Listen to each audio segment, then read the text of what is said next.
So hi and welcome to the another episode of thumbnails review. तो अगर तुम भी चाहते हो कि मैं तुम्हारे बनाए हुए थंबनेल्स का रिव्यू करूँ तो तुम्हें वीडियो का लिंक आई बटन पे मिल जाएगा, वहां पर जाकर तुम चेक कर सकते हो क्या प्रोसीजर है, क्या सीन है और सब कुछ। तो चलो भाई फटाफट चलते हैं थंबनेल के ऊपर, बहुत ज्यादा गर्मी हो रही है यहाँ पे। Check the mic and make sure it sound right, boys. सो आज हमारे पास ये वाली थंबनेल है, ठीक है। सो यार देखो, इस थंबनेल के ना सबसे पहले हम आते हैं मैसेजिंग पर। तो देखो मुझे ऐसा लगा जहाँ तक कि इस थंबनेल की मैसेजिंग क्लियर नहीं हो रही है। तो बेसिकली इस थंबनेल का मतलब मैं कॉन्टेक्स्ट समझ रहा हूँ कि तुम जब शूट करने जाते हो तो कुछ चीज़ें हो जाती है इधर उधर की, जो तुम बता रहे हो कुछ में भी फनी होगा, पर मेरे हिसाब से ये चीज़ बहुत ज़्यादा क्लियर नहीं हो रही है। तो आई थिंक यहाँ पर सबसे बड़ी लैकिंग है कि अगर तुम इसमें कुछ ऐसी चीज़ें डालते जिससे तुम्हारे थंबनेल की मैसेजिंग और क्लियर हो सकती थी कि क्या एक्चुअली में होता है when you try to shoot, तो आई थिंक चीज़ें बेटर होती। अब क्योंकि थंबनेल की मैसेजिंग ही अच्छी नहीं है तो मेरे हिसाब से सबसे पहले हमें काम करना चाहिए मैसेजिंग पर। तो मैसेजिंग कैसे इंप्रूव हो सकती है उस पर ध्यान दो। देखो सबसे पहले तो ये जो तुम्हारा फेस एक्सप्रेशन है और ये जो तुमने इमोजी यहाँ पे डाला है, तो ऐसा हो सकता है कि ये जो तुमने एंग्री इमोजी या फिर फ्रस्ट्रेटेड इमोजी यहाँ पे लगाया है, तुम एग्जैक्ट सेम एक्सप्रेशन अपने फेस से दे देते, क्योंकि ये बेटर लगता। क्योंकि ये जो फेस का एक्सप्रेशन है ना, पता नहीं क्यों बट मेरे हिसाब से इट्स नॉट सुटेबल यहाँ पे, ठीक है। It might be your own opinion but मेरे हिसाब से इट इज नॉट लाइक यहाँ के लिए ये इससे सुटेबल नहीं है। तो ये जो एक्सप्रेशन था तुम इसको अगर फेस से दे देते तो थंबनेल ज़्यादा इंगेजिंग हो जाती। और ये जो यहाँ पर इमोजी है इट इज़ काइंड डिस्ट्रैक्टिंग, तो ये इमोजी भी हट जाता।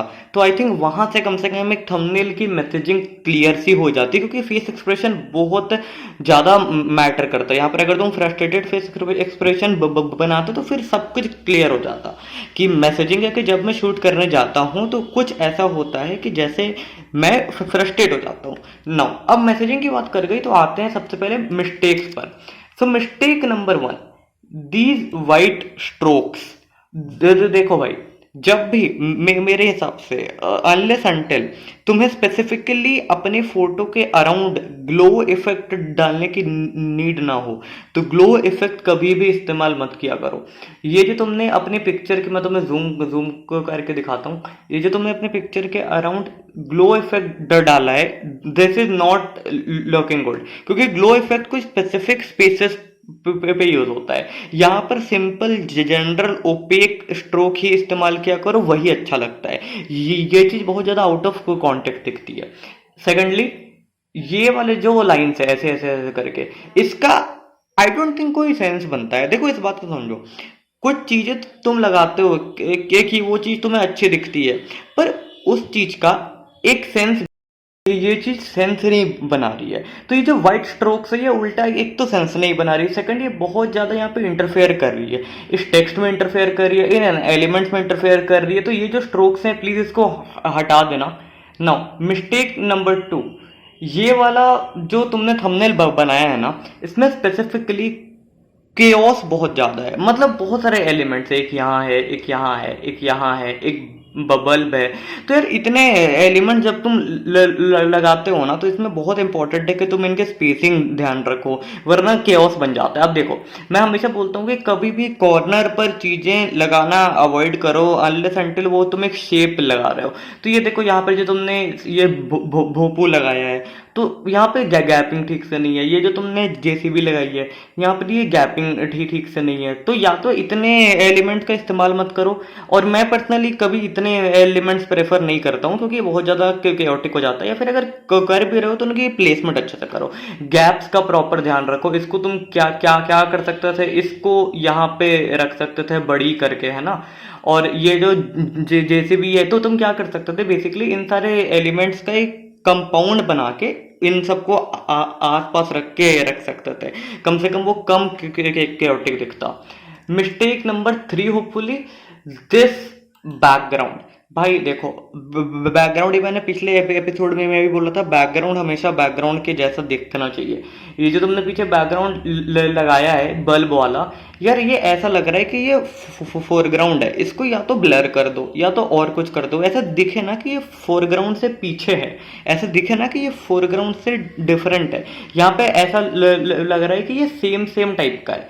तो ये चीज थोड़ी सी अवॉइड करो।